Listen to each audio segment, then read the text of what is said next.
بسم اللہ الرحمن الرحیم رب اشرح لی صدری ویسر لی امری واحلل عقدۃ من لسانی یفقهوا قولی رب زدنی علما رب اعوذ بک من همزات الشیاطین واعوذ بک رب ان یحضرون۔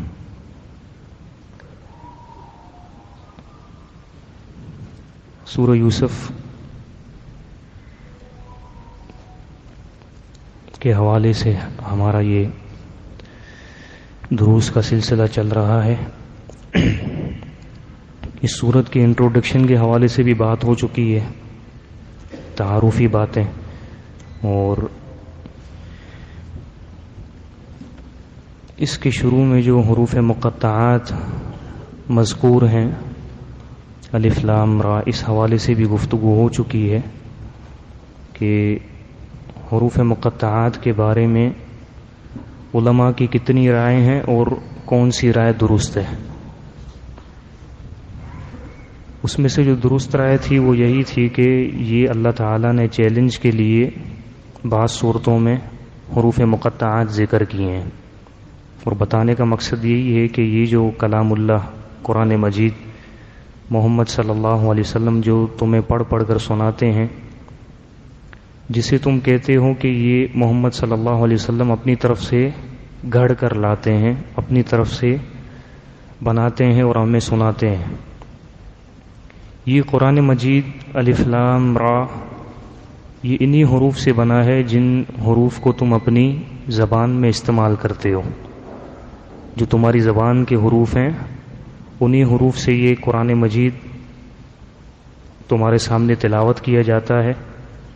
یہ وہی حروف ہیں جو تمہاری زبان میں استعمال ہوتے ہیں۔ اگر تمہارا دعویٰ ہے کہ محمد صلی اللہ علیہ وسلم نے اپنی طرف سے یہ کلام اللہ گڑھا ہے، تو تم تو اپنے دور کے بڑے ادیب اور فصیح لوگ ہو، باتیں کرنے میں تم اپنے آپ کو بڑا چیمپئن سمجھتے ہو، تو تم محمد صلی اللہ علیہ وسلم کے مقابلے میں تو اچھی زبان جانتے ہو، کیونکہ محمد صلی اللہ علیہ وسلم پڑھے لکھے نہیں ہیں، ان پڑھ تھے وہ، تم تو پڑھے لکھے ہو، تمہیں بڑا ادب پر مہارت دسترس ہے، تو تم کوئی چھوٹی سی صورت بنا کے لے کر آ جاؤ اگر یہ اللہ کا کلام نہیں ہے تو۔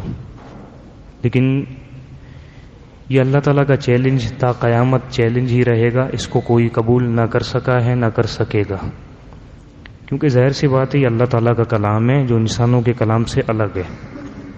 اس کے بعد اللہ تعالیٰ نے ذکر کیا تل کا، یہ آیات ہیں الکتاب المبین، ایسی کتاب کی جو بہت ہی واضح ہے، جس میں کسی قسم کا کوئی ابہام نہیں ہے، جس میں کنفیوژن نہیں ہے۔ لیکن سب سے پہلے یہ بات آپ ذہن نشین کر لیں کہ کہیں کہیں پر زیادہ تفصیل ہو جاتی ہے، لیکن ہر جگہ ضروری نہیں ہے کہ جہاں پہ تفصیل درکار نہ ہو وہاں پھر بھی ہم بال کی کھال اتارنے لگ جائیں، خام خواہ تفصیل میں لگ جائیں۔ یہ ہمارا طرز عمل نہیں ہونا چاہیے۔ جتنا اللہ تعالیٰ نے علم دیا ہے اس کے مطابق بندے کو چاہیے کہ وہ علم آگے نشر کر دے۔ تلک آیات الکتاب المبین، اللہ تعالیٰ نے کہا کہ یہ واضح کتاب کی آیات ہیں۔ آپ دیکھیں گے نا جہاں پر بھی قرآن مجید میں اس طرز پر اللہ تعالیٰ نے گفتگو کی ہے تو وہ ایسے ہی الفاظ استعمال کیے ہیں، تلک یا ذالک الکتاب لا ریب فیہ۔ اس کو عربی گرامر میں اسم اشارہ کہتے ہیں۔ اسم اشارہ یعنی کسی چیز کی طرف اشارہ کرتے ہیں، جسے ہم کہتے ہیں یہ یا وہ۔ یہ قریب کے لیے آتا ہے اور وہ دور کے لیے آتا ہے۔ اب ہماری زبان میں بھی، چاہے اچھی زبان ہو چاہے اردو ہو، اس میں بھی یہ یا وہ استعمال ہوتا ہے کہ نہیں ہوتا؟ وہ سمجھانے کے لیے آپ کو میں آسان یوں مثال دوں، جب کوئی بڑی بات ذکر کرتے ہیں تو ہم کہتے ہیں نا، ارے وہ دن یاد ہے تمہیں، ارے وہ کام یاد ہے تمہیں۔ ہم کون سا لفظ استعمال کرتے ہیں؟ دور والا۔ اہمیت ہوتی ہے نا جس کام کی جو ہو چکا ہوتا ہے، یا کوئی بندہ آیا ہوتا ہے یار کل وہ بندہ آیا تھا، یا مثال کے طور پر کل تو پھر بھی دور ہے، ابھی کوئی بندہ آ جائے، کوئی بڑی شخصیت، تو میں کہوں کہ وہ بندہ آیا ہے جو اتنا بڑا عالم ہے، یا یار وہ بندہ آیا ہوا ہے مسجد میں جو اتنا بڑا ٹھیکیدار ہے، بزنس مین ہے. تو یہ وہ والا لفظ جو ہم استعمال کرتے ہیں تو کسی چیز کی اہمیت ہوتی ہے، ٹھیک ہے نا، ہماری زبان میں بھی استعمال ہوتا ہے. تو اللہ تعالیٰ نے ہر جگہ پہ یہ وہ والا اشارہ کیا ہے. اس کا ترجمہ یوں بننا چاہیے کہ یہ تو وہ آیات ہیں جو واضح کتاب کی آیات ہیں. اس میں اللہ تعالیٰ اہمیت جتانا چاہتا ہے کہ اس قرآن مجید کی کسی ایک آیت کو بھی ہلکا مت لینا، ٹھیک ہے نا. یہ قرآن مجید پورا کا پورا اہمیت کا حامل ہے. تمہیں سمجھ آئے نہ آئے، تم اس پر عمل کرو نہ کرو، یہ تمہاری کوتاہی ہے. قرآن مجید میں کسی قسم کا نقص نہیں ہے، کسی قسم کا ابہام نہیں ہے. تو اللہ تعالیٰ نے یہی انداز ہر جگہ پہ استعمال کیا ہے، تل کا. یہ وہ آیات ہیں الکتاب المبین جو کہ کتاب مبین کی ہیں، یعنی ایسی کتاب کی آیات ہیں جو کتاب واضح ہے. اس کتاب کو بعض مفسرین نے کہا ہے کہ اس کتاب سے مراد سورت ہے، یعنی اس سورت کی جو آیات آگے جو آئیں گی جس میں ایک پیغمبر کا قصہ ہے، یہ مکمل واضح ہیں، اس میں کسی قسم کا کوئی اشکال نہیں ہے. A to Z پورا قصہ اللہ تعالیٰ نے تفصیل سے ذکر کیا ہے، جو کہ یہودیوں کے ایک سوال کا جواب بھی تھا. کہ یہودیوں نے سوال کیا تھا کہ یعقوب علیہ الصلوۃ والسلام کی فیملی مصر سے باہر رہتی تھی، وہ مصر میں کیسے آئے؟ تو A to Z شروع سے لے کر آخر تک اللہ تعالیٰ نے ایک ایک بات وضاحت سے ذکر کی ہے کہ یعقوب علیہ الصلوۃ والسلام اور ان کی پوری فیملی مصر سے باہر رہتے تھے، یہ مصر میں کیسے آئے. پورا قصہ اللہ تعالیٰ نے بیان کر دیا جو کہ بالکل واضح ہے، اس میں کسی قسم کا کوئی اشکال نہیں ہے. دوسری بات یہ کہ یہاں پہ قرآن مجید کی صفت اللہ تعالیٰ نے بیان کی ہے مبین. مبین جو ورڈ ہے، اس کا جو روٹ ورڈ ہے، یعنی یہ جن لفظوں سے بنا ہے، وہ ہے با، یا اور نون. اس کے 3 معنی ہوتے ہیں. ایک معنی ہوتا ہے واضح، ایک ہوتا ہے دور، اور ایک ہوتا ہے جدا. کتنے معنی ہو گئے؟ 3. ایک ہوتا ہے واضح، ایک ہوتا ہے دور، اور ایک ہوتا ہے جدا. کوئی چیز واضح کس وقت ہوتی ہے؟ جب وہ الگ ہو کسی سے، جب وہ جدا ہو، جب وہ دور ہو. جب ایک دوسرے میں ہم گھس کر بیٹھتے ہیں یا کوئی چیز مکس کر دیتے ہیں تو ایک چیز دوسری چیز سے واضح نہیں ہوتی، نظر نہیں آتی، سمجھ نہیں آتا کہ کیا پڑا ہوا ہے کیا نہیں ہے. ہم جب گھس کر بیٹھیں گے تو کوئی دور سے بندہ آپ میں سے کسی شخص کو پہچان نہیں سکے گا کہ عبداللہ کہاں پہ بیٹھا ہوا ہے، عبد الرحمن کہاں پہ بیٹھا ہوا ہے. جب ہم الگ الگ ہوں گے، جدا بیٹھیں گے، تو سب کو پتہ چل جائے گا کہ کون بندہ کہاں پہ بیٹھا ہوا ہے. تو یہ کتاب جو اللہ تعالیٰ نے نازل کی ہے محمد صلی اللہ علیہ وسلم پر، یہ ایسی ہے جو مبین ہے، بہت ہی واضح ہے. کیوں؟ کیونکہ یہ اللہ کا کلام ہے، یہ لوگوں کا کلام نہیں ہے. لوگوں کے کلام میں بڑی کنفیوژن ہوتی ہے. آج ایک بات کر رہے ہوتے ہیں، کل اپنا ہی اوپینین چینج کر دیتے ہیں. ایسا ہوتا ہے کہ نہیں ہوتا؟ آج ایک فیصلہ کیا ہے، کل اپنا ہی فیصلہ غلط لگنے لگتا ہے. آج ایک اسٹیٹمنٹ دے دیا، اب دوسرے دن اپنا اسٹیٹمنٹ چینج کر دیا بندے نے. یہ قرآن اپنی حجت میں اتنی واضح ہے کہ ایک تو یہ مکمل ہے اور اس میں کوئی تبدیلی کی گنجائش نہیں ہے، نہ ہی ضرورت ہے. اور یہ ایسی واضح ہے کہ انسان کو حق اور باطل کے درمیان فرق کرنا سکھاتی ہے. اگر بندہ اس کو اپنا اوڑھنا بچھونا بنا دے، قرآن مجید کو اس سے اپنا تعلق جوڑ لے گہرائی سے، تو یہ قرآن مجید انسان کو حق اور باطل کے درمیان فرق کرنا سکھاتی ہے. کسی بھی دور کا بندہ ہو، کسی بھی علاقے کا ہو اور کسی بھی زمانے کا ہو، اگر آپ واقعی میں اللہ کے کلام سے سچے دل سے اگر آپ جڑ جائیں نا، تو ابھی جو آپ کے حالات چل رہے ہیں، جب کبھی آپ قرآن مجید کی تلاوت کریں گے تو آپ کو لگے گا کہ یہ قرآن مجید آپ کے دور کے حالات کا نقشہ کھینچ رہا ہے.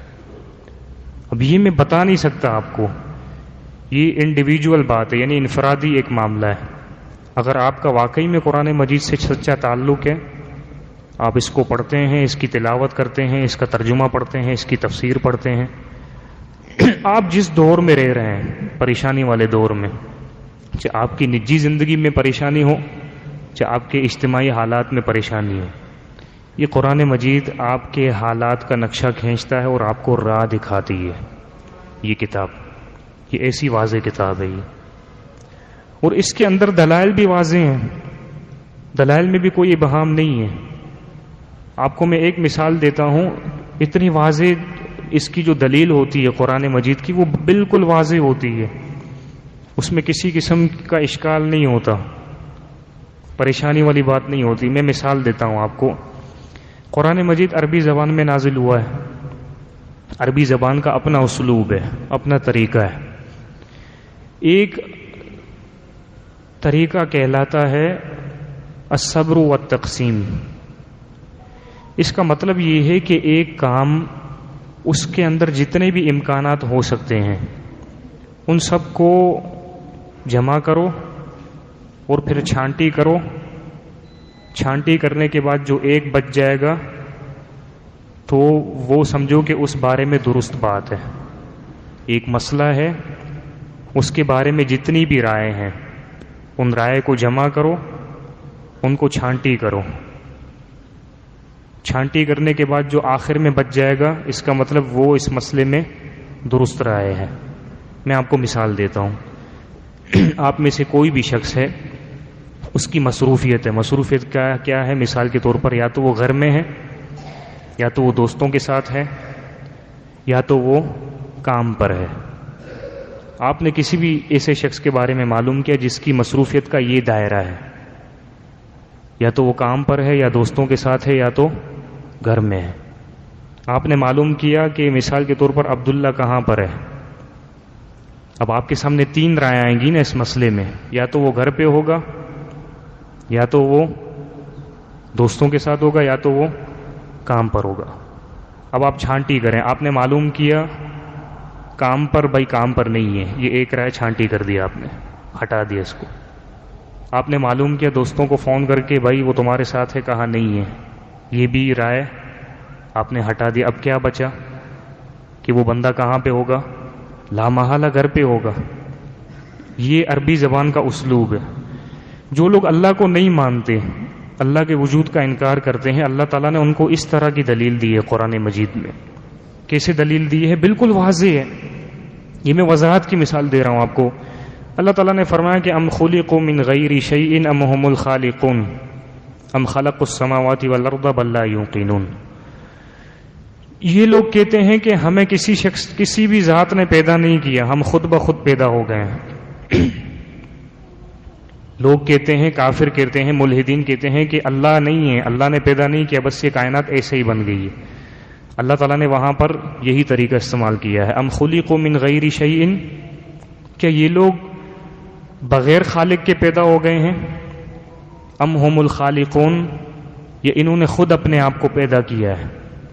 اب اس مسئلے میں یہ دو رائے آ گئی کہ دیکھیں کوئی بھی چیز یا تو یوں کہہ لیں کہ اپنے آپ پیدا ہو گئی، یا اس نے اپنے آپ کو خود پیدا کیا ہے، یا پھر اس کو کوئی اور پیدا کرنے والا ہے۔ یہ تین رائے آ گئی۔ اب چھانٹی کریں آپ، کوئی بھی شخص اپنے آپ کو پیدا نہیں کر سکتا۔ کوئی بھی چیز جو وجود میں آتی ہے، یہ ڈیکس ہے، یہ مائک ہے، یہ خود بخود تو وجود میں نہیں آیا، ٹھیک ہے نا؟ یہ رائے چھانٹی کر دی آپ نے۔ دوسرا یہ کہ کوئی بھی چیز اپنے آپ کو پیدا تو نہیں کر سکتی، اور ایسا بھی نہیں ہے کہ کوئی خود بخود پیدا ہو جائے بغیر پروسیس کے، ایسا بھی نہیں ہو سکتا۔ یہ رائے بھی چھانٹی ہو گئی۔ اب بچا تو کیا بچا کہ جو بھی چیز پیدا ہوئی ہے اس کا ایک پیدا کرنے والا لا محالہ ہوتا ہے، اور وہ کون ہے؟ وہ اللہ تعالیٰ کی ذات ہے۔ یہ ایک چھوٹا سا اسلوب ہے میں نے جو آپ کے سامنے بیان کیا ہے، شاید آپ کو سمجھ آ گیا ہو۔ کہنے کا مقصد یہ ہے کہ یہ جو قرآن مجید ہے، اس کی صفت اللہ تعالیٰ نے بیان کی ہے کہ یہ مبین ہے۔ مبین کا مطلب یہ ہے کہ یہ بہت واضح ہے، اس میں کسی قسم کا کوئی اشکال، ابہام، کنفیوژن نہیں ہے۔ ضرورت صرف اس بات کی ہے کہ اس قرآن مجید سے ہمارا گہرا تعلق ہونا چاہیے، سرسری نہیں ہونا چاہیے۔ ہم سرسری پڑھ کر چلے جاتے ہیں، ہمیں کچھ بھی پتہ نہیں ہوتا۔ اگر جو بندہ سرسری تعلق رکھنے والا ہو، اس کے سامنے بالکل واضح آیات بھی ہو نا، تو اس کو مسئلے کا حل نہیں ملتا، اس کو راہ نہیں ملتی، اس کو ایک نظریہ درست نہیں ملتا۔ اور ایک بندہ اگر گہرائی سے اس کو پڑھنے والا ہو تو اس کو وہ بات بھی پتہ چل جاتی ہے جو ایک عام پڑھنے والے کو پتہ نہیں چلتی۔ یہ قرآن مجید کی صفت ہے یہ۔ اب دیکھیں، ایک تو قرآن مجید خود اپنے آپ کو واضح کرنے والی کتاب ہے، اپنی ذات میں خود واضح ہے، اس کے دلائل بھی واضح ہیں اور اس میں کسی قسم کا ابہام نہیں ہے۔ دوسرا، اس کی وضاحت کرنے والے کون ہیں؟ وَأَنزَلْنَا إِلَيْكَ الذِّكْرَ لِتُبَيِّنَ لِلنَّاسِ مَا نُزِّلَ إِلَيْهِمْ۔ اے پیغمبر صلی اللہ علیہ وسلم، ہم نے آپ کی بھی ڈیوٹی لگائی ہے کہ آپ بھی قرآن مجید کو واضح کریں۔ قرآن مجید کی آیات یا تو خبر پر مشتمل ہے، قرآن مجید میں یا تو خبریں ہیں یا ماضی کی خبریں ہیں یا تو مستقبل کی خبریں ہیں۔ قرآن مجید میں عقائد پر گفتگو ہوئی ہے، نظریات پر گفتگو ہوئی ہے، اللہ پر ایمان، آخرت پر ایمان، فرشتوں پر ایمان، ٹھیک ہے نا۔ اور دوسرے نمبر پر قرآن مجید میں احکامات بھی ذکر ہیں۔ قرآن مجید میں جو خبریں ہیں اس میں قرآن مجید بالکل واضح ہے۔ قرآن مجید میں جو عقائد مذکور ہیں اس میں بھی قرآن مجید بذات خود بالکل وضاحت سے گفتگو کرتا ہے۔ جہاں پہ بات آتی ہے قرآن مجید میں جو احکامات مذکور ہیں، تو وہاں پر ہم یوں نہیں کہیں گے کہ قرآن مجید میں وضاحت نہیں ہے، یہ ایک قسم کی بے ادبی ہے، ٹھیک ہے نا۔